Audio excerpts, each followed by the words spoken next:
All right. So that was a really exciting episode. Let's go to episode, what's this now? 649. Oh, we're reaching another round number. How exciting. And of course, Bruce is our correspondent for episode 649. Go ahead, sir.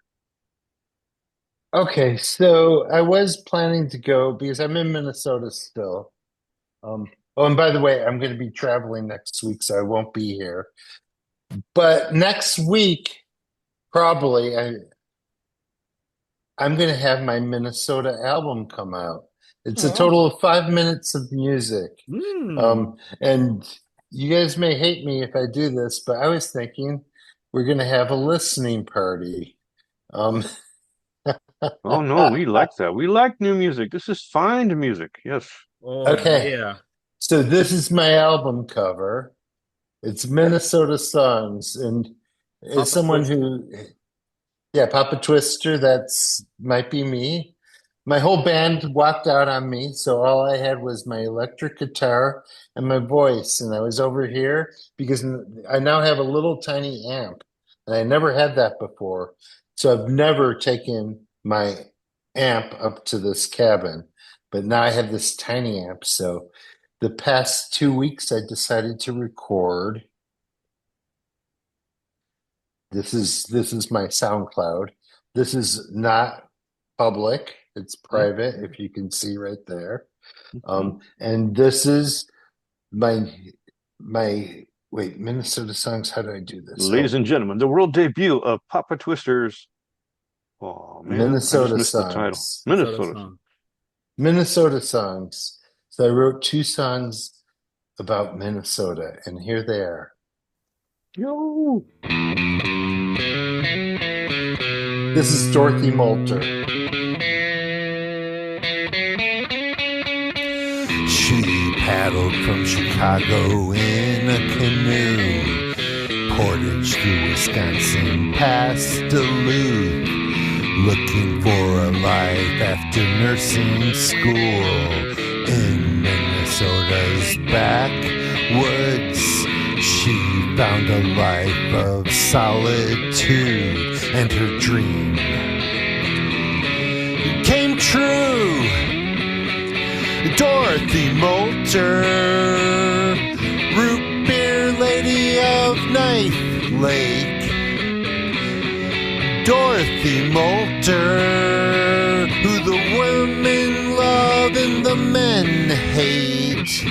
Deep in her root cellar, a yeasty brew fermented from a recipe only Dorothy knew.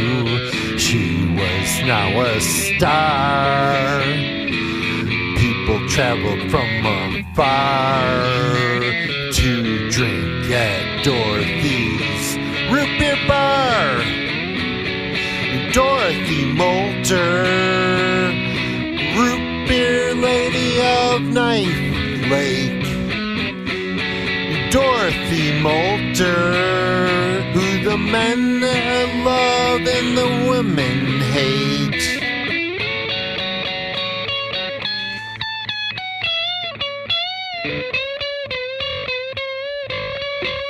She lived 15 miles from the nearest road, portage 10 times to go to the store. Didn't need a spouse or a neighbor next door. Dorothy never needed more.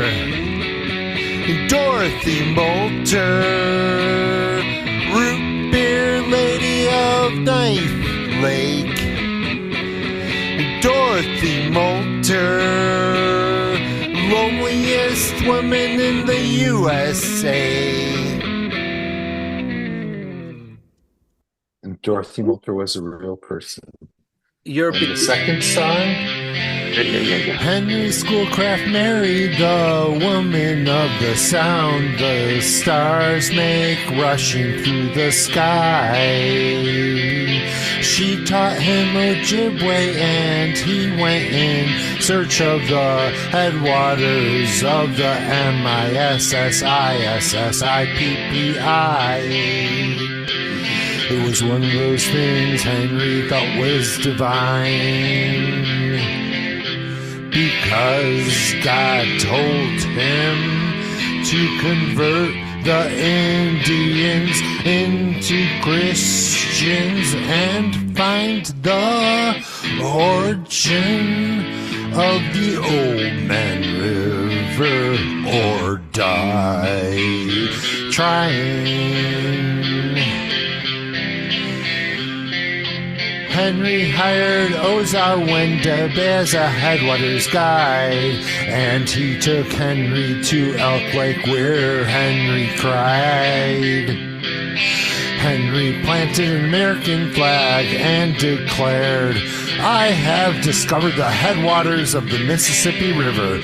The name of this lake is now Itasca, meaning truth and head, and this is divine.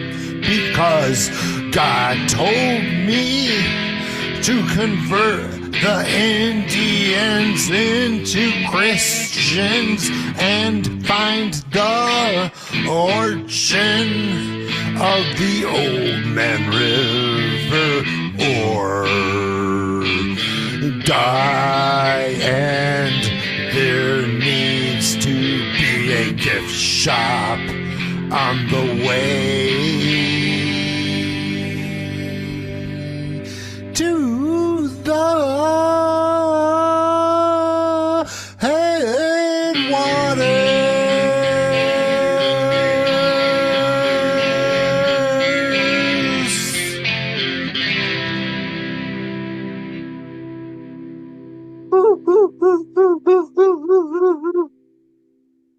World debut.